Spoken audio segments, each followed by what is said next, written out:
So, ang sinabi nila po ay sila po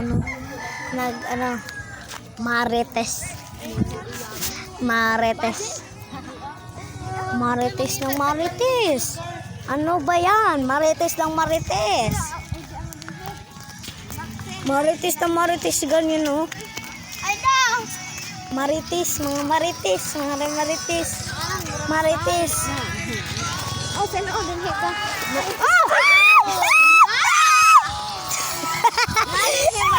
So guys, pinagtatawanan po siya namin. So, akala niya hindi madulas. Madulas pala.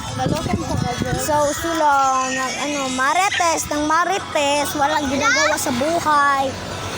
Lisod po, palagi sila kung ginagawa sa buhay.